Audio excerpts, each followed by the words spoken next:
โดยสบายดีพี่น้องสบายดีทุกหมองทุกวันมาพบกับสองสนางเลยพี่น้องมื้อนี้สนางพาพี่น้องไปขวัดทานพี่น้องรอชมกันเลยพี่น้องเราจะได้ทานจักสอบมันมาหอดเลยพี่น้องมันหอดเตาเลยพี่น้องมาจกทานจากเตาก็บาหมุงพี่น้องบายดีเลยพี่น้อง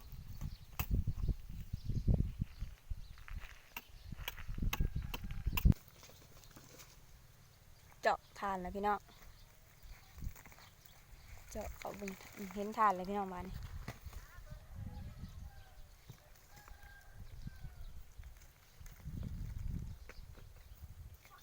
มาเด้อพี่น้องมาเบิ่งบาหมุงขวดทานพี่น้องงานนี้มีดำแน่นอนพี่น้องโตดำเด้อพี่น้องไม่แม่นยังดอกเพราะว่าฐานดำพี่น้อง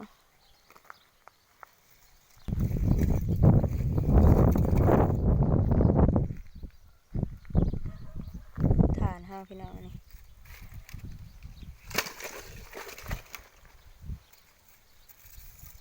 มาพี่น้องมาเก็บถอยนะพี่น้อง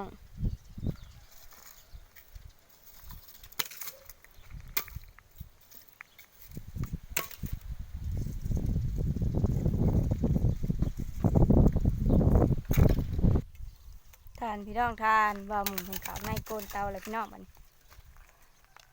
เขาไปเก็บเอาฐานออกมาพี่น้องที่เป็นเก็บออกมาแล้วพี่น้อง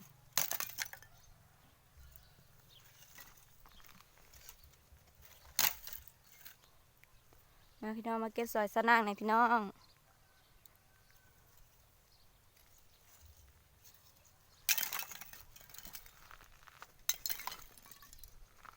เก็บฐานใส่กระสอบบัดนี้พี่น้อง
มาเลยพี่น้องเด้อมาเก็บซอย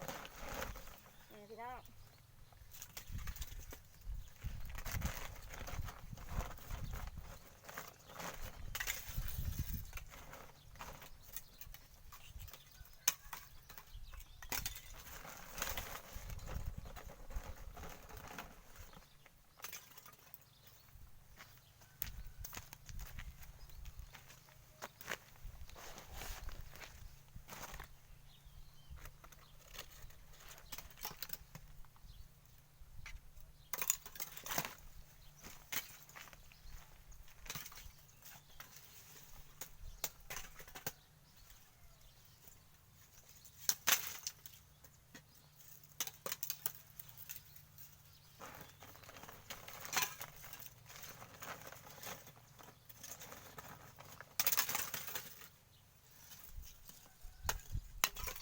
สิลงอีกบ่เฮ้ย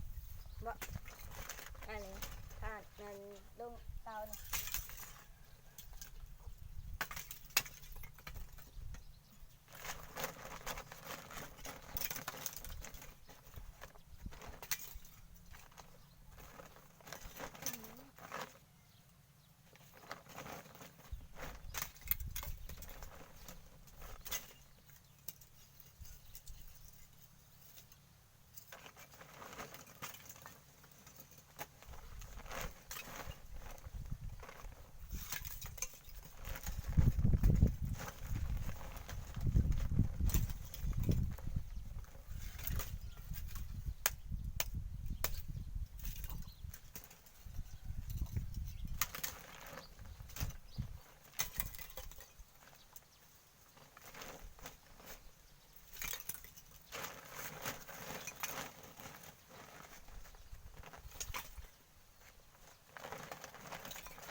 ยัง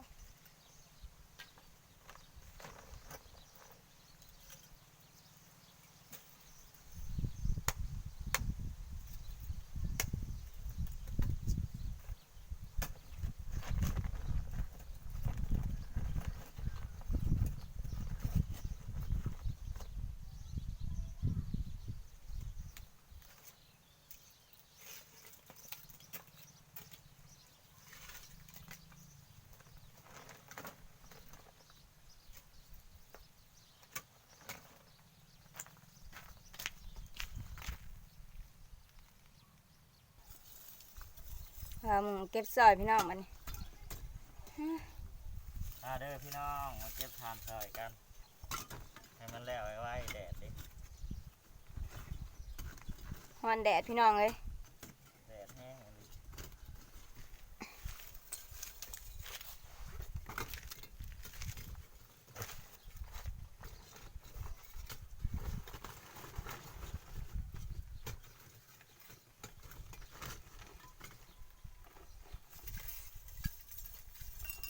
มาซอยเลยพี่น้อง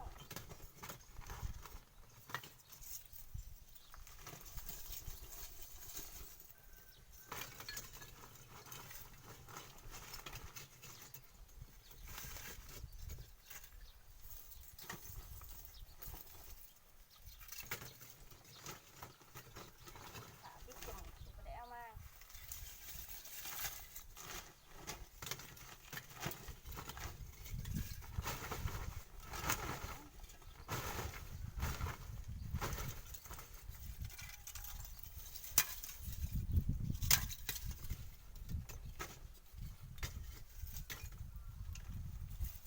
ได้หอทิพย์อยู่ห้อง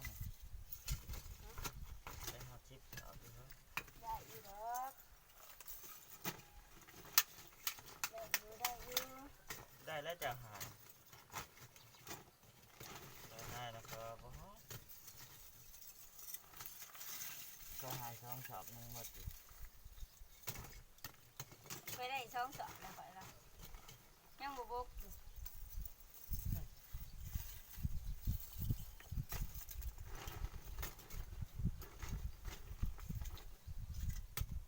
หายคนละแบบหายคนละแบบมันก็เลยเวลาคนหนึ่งเบิดร้ายคนหนึ่งเบิดหน่อยแล้วเลย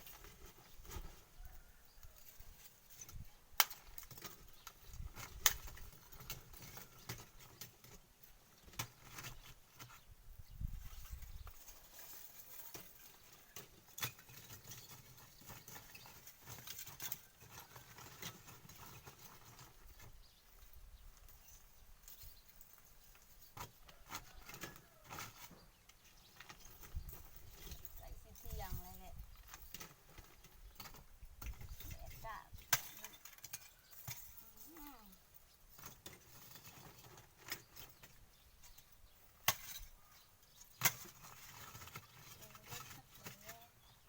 ขอผ้าแน่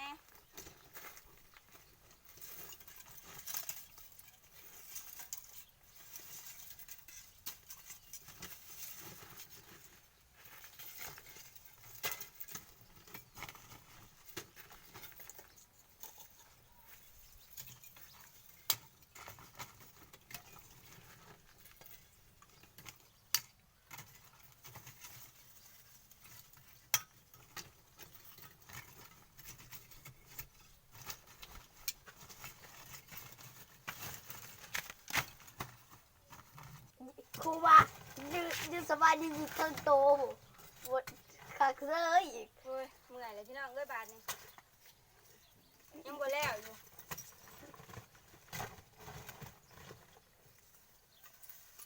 แดดแดด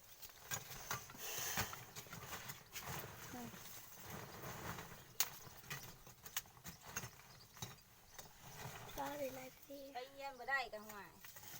นั่งอยู่หันแหล้วนั่งอยู่หน้ากระดานนั่นแหล้วบ่ได้กินฮอดข้าวเด้อตะกี้แต่ข้าวเย็นนะเนาะข้าวเย็นปะหนึ่งไปสอง ถึงเขามายังไข่เนาะ ตะกี้มันมีเพิ่มเพื่อได้น้อยอันนี้อันพยัญชนะลาวนะมันสิเพิ่ม มีเพิ่มบทเรื่องนั้นเรื่องนี้มักอ่านได้ตะกี้เพิ่มเพิ่มหน่อยเพิ่มเรื่องเลยจ้ะนี่เพิ่มมันพยัญชนะนะปอสามเนาะเขียนถ้วยเดี๋ยวอยู่ปอสามมาเขียนถ้วยเถอะ เย็นถ้วยนะเจ้าห้อยของพ่อหา ขอเขียนแต่ปอสามแต่ปอสาม ภาษีก็คือของ เย็นกะ มีแต่รุ่นทุกคนแล้วเขียนอยู่ปเขียนถ้วยอยู่ปสามนะแข่งกันอันนี้รุ่นทุกคนรุ่นก่อนกะเรียนร้ายกว่าเขียนถ้วยก็ไม่ได้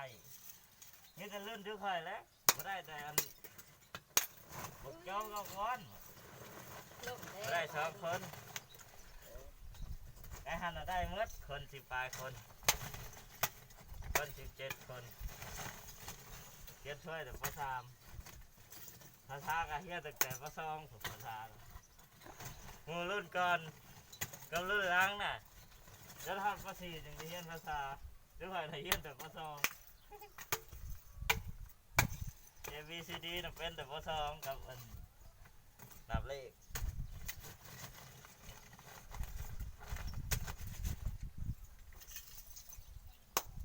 หมู่รุ่นอื่นน่ะรุ่นก่อนกับอันรุ่นหลังน่ะเรียนปสี่จึงได้เฮียน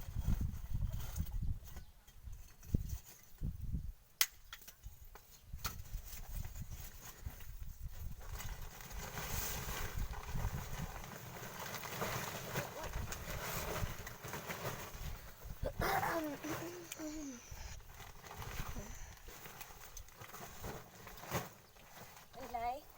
ที่ซ้อมตีเลย